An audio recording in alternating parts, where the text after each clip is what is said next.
नमस्कार मित्रांनो, शुभविवाह मालिकेच्या आजच्या भागामध्ये आता भूमी बलदेवला फोन करते. तेव्हा बलदेव भूमीला सांगतो की त्या पौर्णिमाने मला बघितलं आहे. त्यावेळेला भूमी विचारते की काय खरंच बघितलं? आणि मग तिची काय रिॲक्शन होती? तेव्हा बलदेव म्हणतो की तिने मला बघितलं आणि तिला तर भयंकर धक्का बसला आहे. ती माझा पाठलाग करत होती आणि माझ्या मागे मागे येत होती. तेव्हा मग ती म्हणते की ग्रेट, याचा अर्थ पौर्णिमाच्या लक्षात आलं आहे की तू अभिजित आहेस. ठीक आहे, चालेल. मग आता पुढे काय करायचं आहे असं तो विचारतो.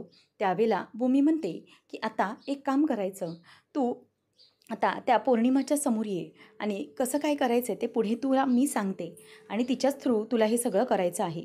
तेव्हा मग अभिजित म्हणतो की बरं ठीक आहे. मग त्या अभिजितबद्दल मला कोणी ओळखलं तर मी काय करणार? तेव्हा मग ती म्हणते की एक काम करायचं आहे, मी तुला माझा भाऊ आहे प्रशांत, त्याच्याजवळ अभिजितचे काही फोटोज त्याचप्रमाणे पेनड्राईव्ह पाठवते आणि ते तू बघून घे. अभिजित कसा होता, काय होता, यावरून तुला ते सगळं लक्षात येईल आणि मी त्याच्याबद्दल तुला लिहून पण पाठवते की कसं काय करायचं आहे आणि ते वाच, मग तुझ्या लक्षात येईल. तेवढ्यातच ती आकाश समोर येताना फोन कट करायला बघत असते. आकाश समोरून चालत येत असतो, परंतु तिचा फोन काही कट होत नसतो. आता ती वैतागते आणि म्हणते की शिट, हा फोन का कट होत नाही आहे? काय असं झालं नेमकं? असं म्हणून ती फोन सारखा कट करायला बघते. तोपर्यंत आकाश चालत येऊन तिच्यासमोर उभा राहतो. आता त्याला पाहिल्यावर भूमी जराशी दचकतेच. मग त्यावेळेला आकाशलाही कळत नाही की भूमी अशी का म्हणजे बसली आहे किंवा अशी का दचकली आहे. तेव्हा ती सारखं फोन कट करायला बघत असते. समोरून अभिजित हॅलो हॅलो, तो पेनड्राईव्ह माझ्यापर्यंत कधी येणार आहे एवढं बोलत असतो. तेव्हा भूमी जराशी घाबरलेली असते की नेमकं कसं थांबवू हे सगळं. तेव्हा आकाशच्याही कानामध्ये ब्लूटूथच असतात, परंतु भूमी जराशी घाबरलेली असते. आता आकाश लांबूनच भूमीकडे बघतो आणि भूमी ही घाबरते आणि ती फोन कट करायला एका हाताने बघते, परंतु तो फोन काही कट होतच नसतो. काहीतरी प्रॉब्लेम होतो. तेव्हा मग आता आकाश भूमीसमोर येतो आणि म्हणतो की भूमी, काय झालं आहे? तिचे डोळे जरासे घाबरल्यासारखे असतात. आता तो पटकन त्याच्या कानामधून ब्लूटूथ काढतो आणि मग म्हणतो की भूमी, काय झालं? अशी का बघतेस माझ्याकडे? अगं, गायकवाड सरांशी बोलत होतो. आपल्या त्या केस संदर्भात बोलणं सुरू होतं आणि तुझ्याबद्दल जे जे काही किडनॅपिंगचं प्रकरण झालं आहे ते सगळं त्यांना सविस्तर सांगत होतो आणि ते सगळं प्रकरणात जातीने लक्ष घालतायत. तेव्हा मग आकाश तिला म्हणतो की बरं, पण तू काळजी करू नकोस, मी सांगितलं आहे ते घेतील शोध या सगळ्याचा, करणार आहे ते तपास लवकरात लवकर. आणि मग त्यानंतर भूमीला लक्षात येतं की आकाशने काहीच ऐकलं नव्हतं. ती म्हणते की थँक गॉड, देवाचे याने काही ऐकलं नाही आहे. तर मग आता आकाश त्याचं ब्लूटूथ वगैरे सगळं बाजूला ठेवून देतो आणि भूमी तिथे तशीच उभी असते. आणि नंतर मग आता आकाश भूमीला म्हणतो की भूमी, आता मी तुला एक गोष्ट सांगतो. मी गायकवाड सरांच्या कानावर सगळी गोष्ट सांगितली आहे, त्यामुळे तू आता हे सगळं काही करू नकोस आणि तू पुन्हा आता या केसच्या संदर्भात किंवा आपल्या झालेल्या अपघाताच्या संदर्भात इन्व्हेस्टिगेशन करायला जाऊ नकोस. मी सगळं काही सरांशी बोललो आहे, ते करतील प्रयत्न, पण तू मात्र या सगळ्यामध्ये पडू नकोस, कळलं? कारण या सगळ्याचा त्रास हा तुला खूप होतो आणि तुला आता कोणत्याही धोक्यात मला टाकायचं नाही आहे. म्हणून मी आता तुला रिक्वेस्ट करतो की तू प्लीज भूमी या सगळ्यात नको पडू. आपण काही दिवसांनी इथून निघून जाणारच आहोत, त्यामुळे प्लीज आता पुढचे काही दिवस मला कोणतीही रिस्क नको आहे तुझ्या बाबतीत. तेव्हा भूमी म्हणते की नाही अरे.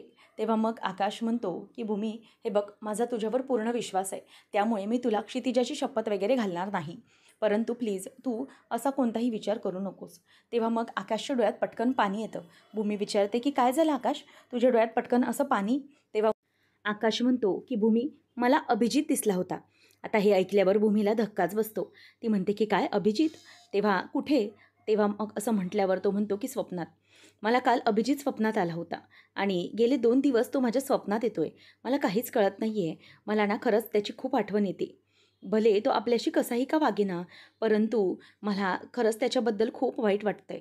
अगं, तो भाऊच होता ना शेवटी माझा. त्याला खूप समजावण्याचा प्रयत्न केला मी. खूप हुशार होता तो, परंतु चुकीच्या गोष्टींच्या आहारी गेला आहे आणि स्वतःचं आयुष्य संपवून घेतलं आहे त्याने. खरंच मला या सगळ्याचं खूप वाईट वाटतं की अभिजितच्या बाबतीत असं का घडायला हवं होतं. खरं तर तो काही वयाने मोठा नव्हता, त्याचं हे जाण्याचं वयच नव्हतं खरं तर, परंतु ह्या सगळ्या गोष्टींमध्ये तो स्वतःला इतका गुंतवून घेत होता. माझ्याबद्दल त्याला इतका अहंकार, इगो होता की तो स्वतःला यामध्ये कधी संपवून टाकलं त्याने काहीच कळलं नाही. मला खरंच या गोष्टीचं खूप वाईट वाटतं. काही झालं तरी अभिजित आमच्यात वाढला होता ना, आमच्या आठवणी आहेत त्याच्याबरोबरच्या, त्यामुळे त्या काही पुसल्या तर जाणार नाहीत ना. त्यामुळे मला खरंच खूप आठवण येत होती अभिजितची, म्हणून मला खूप त्रास वाटत होता. त्यासाठीच भूमी आता मला भीती वाटते माझ्या जवळच्या कोणत्याही माणसाला गमावण्याची. त्यामुळे मी तुला आत्ताच सांगतोय की प्लीज तू आता या प्रकरणात अजिबात लक्ष घालू नकोस.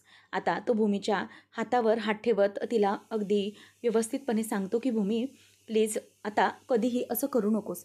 आता कुठल्याही प्रकरणात आपल्याला लक्ष घालायचं नाही आहे. तेव्हा मग भूमी ही आकाशला बघत असते आणि त्याला डोळ्यांनीच इशारे देते की नाही. परंतु तिने तिचा फोन अगदी घट्ट धरून ठेवलेला असतो, जेणेकरून आकाशने तो फोन बघायला नको किंवा काही प्रॉब्लेम व्हायला नको. आता आकाश फ्रेश होण्यासाठी म्हणून बाजूला निघून जातो आणि भूमीकडून तो प्रॉमिस घेतो. आणि त्यावेळेला भूमी ही त्याला हो असं म्हणते. आता तो नॉर्मल होतो आणि तिथून निघून जातो, कारण त्यालाही अभिजितची खूप आठवण आलेली असते. आता सगळेजण नाश्त्यासाठी बसलेले असताना अथर्व आणि मानसी हे एकमेकांकडे बघत असतात. तेव्हा भूमी म्हणते की ऐकलंय का तुम्ही सगळ्यांनी, तुम्ही दोघांनी अथर्व आणि आकाश व्यवस्थित पोटभर नाश्ता करून घ्या. तुम्ही आता पोटभर नाश्ता केलात, दुपारी कधी तुम्ही जेवतही नाही आणि जेवलेला जो डबा असतो दिलेला तो तसाच रिकामाच होत नाही, कधी भरलेलाच आणता तुम्ही दोघंजणी. त्यामुळे लक्षात ठेवा की तुम्ही तिथे खाल्लं नाही ते ठीक, परंतु नाश्ता तरी तुम्ही पोटभर करून जावा, असं त्या म्हणत असतात. आणि मग अथर्वला आकाश सांगतो की हो रे, पोटभर खाऊन घ्या, बघ कशा बायका ओरडत आहेत त्या, असं म्हणून ते दोघंही हसायला लागतात. आणि त्यानंतर मग आता आकाश म्हणतो की आत्या, आपल्याला वकिलांना भेटायचं आहे हां, म्हणजे अभिजितची जी केस आहे ती रिओपन होत आहे त्या संदर्भात आपल्याला बोलायचं आहे. तेव्हा अभिजितचा विषय काढल्यावर पटकन रागिणीचा चेहरा पडतोच. तेव्हा मग ती ठीक आहे असं म्हणते. मग तो म्हणतो की ऑफिसच्या नंतर किंवा मधल्या आर्समध्ये मी तुला कळवेन कधी येत आहेत वकील साहेब, ते आपण सगळं बघून घेऊया नंतर. मग ती हो असं म्हणते. तेवढ्यातच आता अथर्वच्या मोबाईलमध्ये काहीतरी मेसेज येतो. तेव्हा पटकन तो मोबाईल बघतो. नाश्ता करता करता आता चटकन त्याच्या डोळ्यात पाणी येतं आणि तो ते डोळ्यातलं पाणी पुसू लागतो. तेव्हा मग मानसीचं लक्ष जातं की अथर्व काय झालं, तुझ्या डोळ्यात असं पाणी का? तेव्हा आकाश विचारतो की हो रे अथर्व, काय झालं, नाश्ता करता करता तुझे डोळे अचानक का पाणावलेत? तेव्हा मग तो म्हणतो की गेल्या वर्षीची मेमरी आली आहे माझ्या मोबाईलमध्ये, अभिजित दादाची.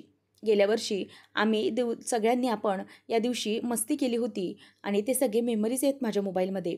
आणि तीच मेमरी आता माझ्या मोबाईलमध्ये आले की गेल्या वर्षी आपण या दिवशी काय केलं होतं. आणि अभिजितदादाची पटकन आठवण आली. तो आपल्यामध्ये होता, शेवटी माझा भाऊ आहे ना तो, त्याची आठवण आल्याशिवाय राहणार नाही आहे, कितीही काही झालं तरीही. तेव्हा मग आता अथर्व स्वतःचे डोळे पुसतो आणि मग रागिणीचं काहीच रिॲक्शन नसतं. त्यावर आता आकाशला आणि त्याचप्रमाणे अथर्वलाही अभिजितची आठवण आली आहे. त्यामुळे भूमी आता पटकन विचारच त्या बाबतीत करत राहते. आणि त्यानंतर मग आता आकाश म्हणतो की हो अथर्व, तुला असं वाईट वाटणं हे साहजिक आहे.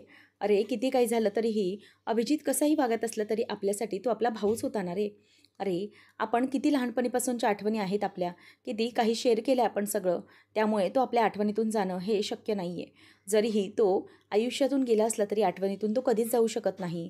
आणि मग अथर्व म्हणतो की हो ना, बघ ना आता अभिजितचा विषय निघाला आहे तुझा आणि लगेच मेमरी आली माझी. आता मी असं बोलूही शकत नाही की तो 100 वर्ष जगेल म्हणून.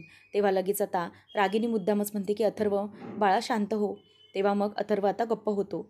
त्यानंतर मग दरवाजात कोणीतरी ठोठावतो की कोणी आत आहे का? तेव्हा मग तो आतमध्ये निघून जातो. भूमी म्हणते की हां कोण आलं आहे? तेव्हा मग तो माणूस म्हणतो की मॅडम, मी इन्शुरन्स कंपनीकडून आलेलो आहे, रागिनी पटवर्धन यांच्यासाठी हे लेटर आहे. आणि मग त्यावेळेला ती पटकन येते आणि म्हणते की तुम्ही नाश्ता करा, मी बघते. आणि समोर गेल्यावर आता सगळ्याजणांच्या लक्षात येत नसतं की नेमकं काय आहे. इन्शुरन्सचं पेपर आणि तेही रागिनीच्या नावाचे. त्यावेळेला मग तो माणूस येतो आणि म्हणतो की अभिजित पटवर्धन आहेत ना, त्यांचा नावचा हा चेक आहे रागिनी पटवर्धन यांच्या नावाने. तेव्हा मग सगळ्यांना धक्काच बसतो की नेमकं रागिनीच्या नावाने हा चेक कसा काय आला. तेव्हा भूमी मुद्दामच ॲक्टिंग करत असते की तिला काहीच कळलं नाही, तिला धक्का बसला आहे. तेव्हा सगळेजण आता तिच्याकडे धावत धावत येतात आणि म्हणतात की काय, अभिजितचा चेक? तेव्हा मग रागिनी विचार करते की झालं, या माणसालाही आत्ताच यायचं होतं का सगळ्यांसमोर, आणि ती चिडत असते. त्यावेळेला तो म्हणतो की मॅडम हा घ्या तुमच्या नावचा चेक. तेव्हा मग भूमी तो चेक घेते आणि ते एन्व्हलप फाडून त्यामधला चेक बाहेर काढते. तर तो चेक जवळ 5 करोडचा असतो. आणि हे सगळं पाहिल्यावर भूमीला तर धक्काच बसतो. भूमी म्हणते की अभिजितचं क्लेम पेपर ठीक आहे राहू दे, तुम्ही द्या. आणि मग साईन करून तो माणूस तिथून निघून जातो. नंतर मग भूमी विचारते की अभिजितचं असं कोणतं टर्म इन्शुरन्स होतं का? तेव्हा मग आता आकाश म्हणतो की हो, तसं मलाही काही माहीत नाही आहे अभिजितचं कुठलं टर्म इन्शुरन्स आहे वगैरे, म्हणजे त्या बाबतीत तो कधी काही बोललाच नव्हता. त्यावर आता रागिनी म्हणते की हो, म्हणजे मलाही आता काही दिवसांपूर्वीच कळतं आहे मला म्हणजे सहीसाठी वगैरे सगळे पेपर्स आले होते. त्यावरून माझ्या लक्षात आलं की अभिजितने हे सगळं केलं आहे. पण हे सगळं त्याने केलं आहे हे मला माहीत नव्हतं. तेव्हा आता मला कळतं हे सगळं त्याने करून ठेवलं आहे. खरं तर या पैशांचं काहीच मोल नाही आहे माझ्यापुढे. माझा अभिजित असं म्हणून ती रडायला लागते. त्यावेळेला मग रागिनी हे असं रडत असताना भूमी मनातच म्हणते की केवढी नाटकं करते ही बाई. मग रागिनी म्हणते की खरं तर अभिजितने हे जे पैसे आहेत ना ते नको मला, नको हे पैसेच नको आहेत मला. तेव्हा भूमी म्हणते की आत्या हो असं काय करता, हवं तर ना तुम्ही हे पैसे ना दान करा. हां मग ते पुण्यकर्म होईल, हे पैसे तुम्ही दान करून टाका असं रागिनीला ती सांगते. तेव्हा मग आकाश म्हणतो की हो ही बेस्ट आयडिया आहे. त्यावर नंतर रागिनी म्हणते की हो भूमी बरोबर बोलतेस, पण अभिजितने हे पैसे हे मोठ्या कष्टाने काहीतरी इन्शुरन्स ठेवलं असेल ना, नको दुसरीकडे नको जायला. शिवाय त्याची बायको आहे हेही मला विसरून चालणार नाही आहे. त्यामुळे मग पौर्णिमाचं काय ना, तिचंही आपण बघितलं पाहिजे काहीतरी. मग हे पैसे तिलाही गेले पाहिजेत. आकाश म्हणतो की हो ते बरोबर आहे. मग नंतर रागिनी म्हणते की एक काम करायला पाहिजे. हे पैसे आहेत ना, हे पैसे मी पौर्णिमा त्याचप्रमाणे अभिजितची काही स्वप्न होती, ती स्वप्न पूर्ण करण्यासाठी वापरते. तेवढंच त्याच्या आत्मेला शांती लाभेल. म्हणजे हे पैसे हे त्याच्या आवडीनिवडीच्या कार्यासाठी गेलेत म्हणून. म्हणूनच मी हे सगळे पैसे घेते. नाही, मी हा चेक बँकमध्ये डिपॉझिटच करते, असा रागिनी विचार करत असते. तेव्हा मग आकाश म्हणतो की अगदी बरोबर. आत्या तुझं म्हणणं हे अगदी बरोबर आहे. तू हे जे पैसे आहेत ते पौर्णिमा आणि त्याचप्रमाणे अभिजितच्या काही कामांसाठी वापर. त्यानंतर मग रागिनी म्हणते की हो रे, ते तर वापरेनच मी. पण या चेकची काय गंमत? खरं तर या चेकच्या पूर्वी किंवा चेकच्या अगोदर माझा मुलगा मला भेटला असता तर, या चेकच्या बदल्यात माझा अभिजित जर परत आला असता तर किती बरं झालं असतं. माझा अभिजित खरंच त्याची खूप आठवण येते मला. तो आता नाही आहे, परंतु त्याने केलेल्या काही गोष्टी आता माझ्यासमोर आल्यावर मला खरंच त्याचा खूप त्रास होतो आहे, असं म्हणून ती आता रडत असते. त्यावेळेला नाही गं भूमी नाही, खरंच याचा खूप त्रास होतो आहे मला, अभिजितची माझ्या खूप आठवण येते मला. तेव्हा भूमी म्हणते की आत्या हे बघा, तुम्ही रडू नका. कधीही ना वास्तू आपल्याला तथास्तू म्हणत असते. त्यामुळे तुम्ही अजिबात काळजी करू नका. कदाचित असंही घडू शकतं की जे आपल्याला अगोदर कल्पनेच्या पलीकडचं असतं, पण हे घडू शकतं असं आता ती तिला बोलून दाखवते. त्याच वेळेला मग आता भूमी ही म्हणते की तुम्ही काळजी करू नका. तेवढ्यातच तिथे पौर्णिमा येते. तर मित्रांनो इथे मालिकेत आता पौर्णिमाचं पात्र म्हणजेच ते कॅरेक्टर आहे ती नायिका चेंज झालेली आहे. आता पौर्णिमा आलेली आहे आणि पौर्णिमा म्हणते की आई हे बघा तुम्हाला भेटायला कोण आलं आहे. त्यावर आता अभिजित हा समोरून चालत येत असतो. त्याने अगोदर अगदी व्यवस्थितपणे अभिजितसारखा पेहराव म्हणजेच अभिजितसारखी क्लीन शेव वगैरे केलेली असते. तेव्हा आता पौर्णिमा ही म्हणते की या ना आतमध्ये या प्लीज, असं म्हणून आता ती त्याला बोलवत असते. सगळेजण त्याच्याकडे बघतच राहतात आणि तेवढ्यातच आता अभिजित त्या पायऱ्या चढत चढत वरपर्यंत आलेला असतो. आता अभिजितला पाहिल्यावर सगळ्यांना धक्काच बसतो. सगळेजण त्याच्याकडे पाहतच राहतात की हा अभिजित इथे कसा काय आणि खरंच हा अभिजित आहे का, असा विचार प्रत्येकाला पडतो. रागिनी एकदम समोर बघते आणि बघते तर अभिजित. आता आकाशलाही धक्का बसतो. आकाश, मानसी सगळ्यांना धक्का बसतो की अचानक अभिजित हा कसा काय आला. तेव्हा भूमी ही सगळ्यांच्या रिॲक्शनकडे लक्ष देत असते. कोण कसं रिॲक्ट करतं हे ती पाहत असते. तेव्हा आता रागिनी तिला तर अगदी 440 वोल्टचा झटकाच लागलेला असतो.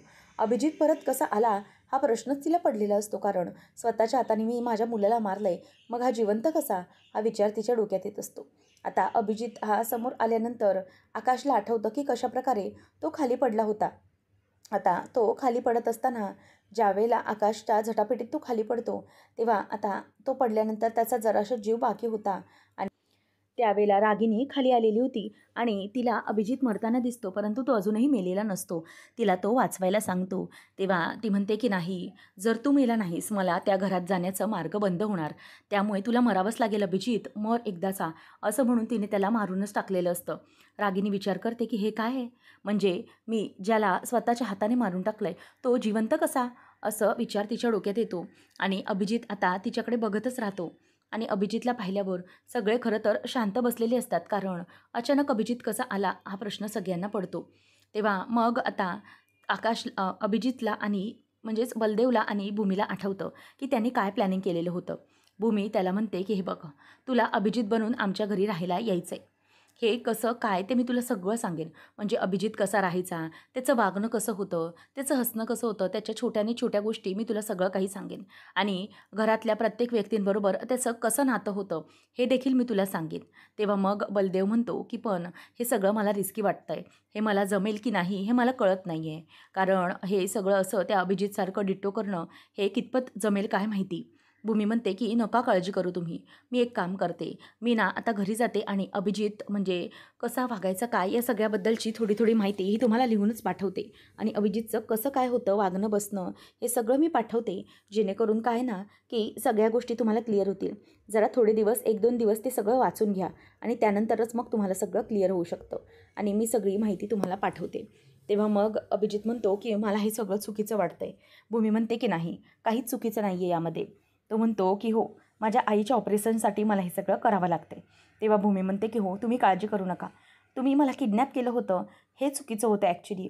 आता तर तुम्ही काहीतरी चांगलं करताय आणि मी विश्वास ठेवा, जे काही आपण करतोय ना, त्यामागचा मोटिव्ह हा चांगलाच आहे.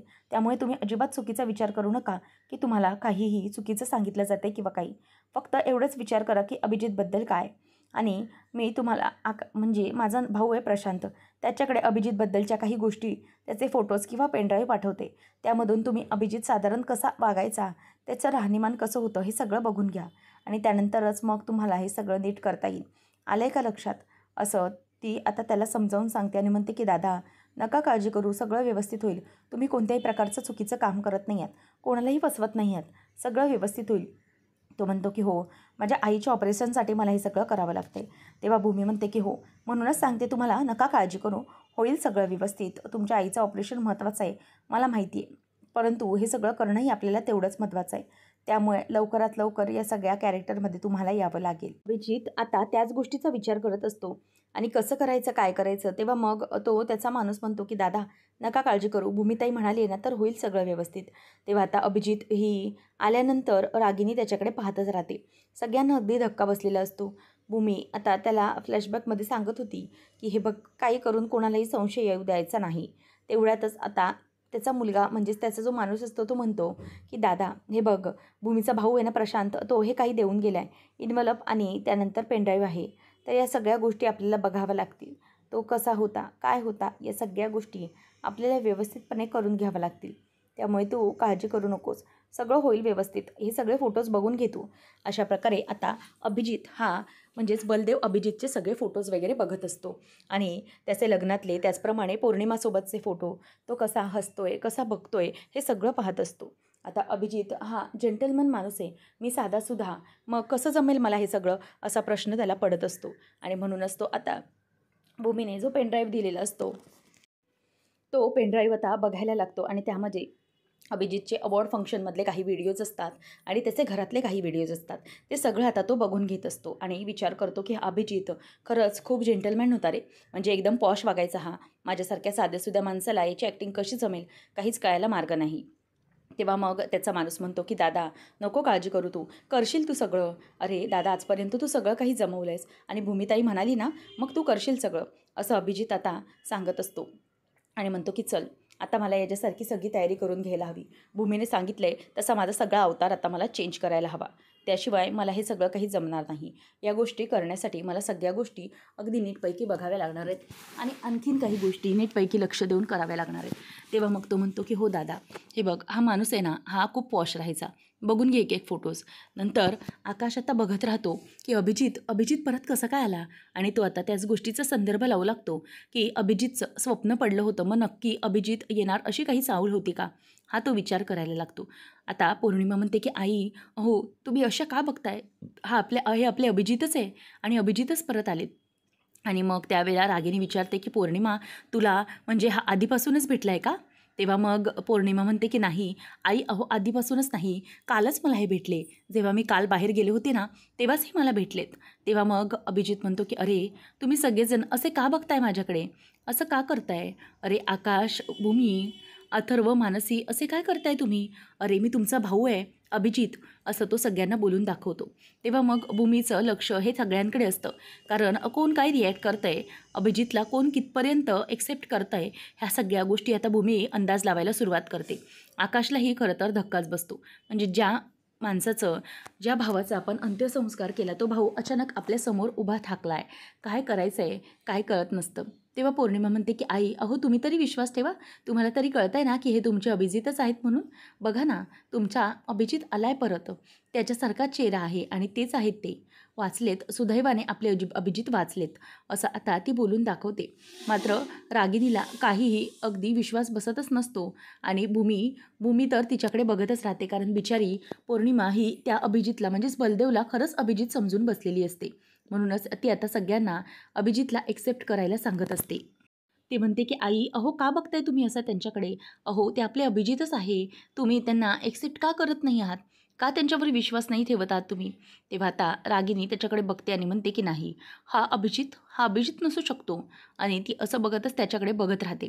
तर आता पुढच्या भागामध्ये आपण पाहणार आहोत की पौर्णिमा ही रागिनीला म्हणत असते की आई अहो तुमचे अभिजित. तेव्हा मग आता पौर्णिमाला रागिनी म्हणते की अगं तुझं तोंड बंद ठेव. हे काय चाललंय काय तुझं. आणि हे नवीन कसले खेळ सुरू केलेस तू. हा अभिजित आलाच कसा मला कळत नाही आहे. आणि हे तुझे खेळ आहेत ना नवीन केलेले ते जरा बंद कर. असं रागिनी आता तिला बोलत असते. आणि पौर्णिमा अभिजित आल्यामुळे तिने स्वतःच्या कपाळात कुंकू देखील लावलेलं असतं.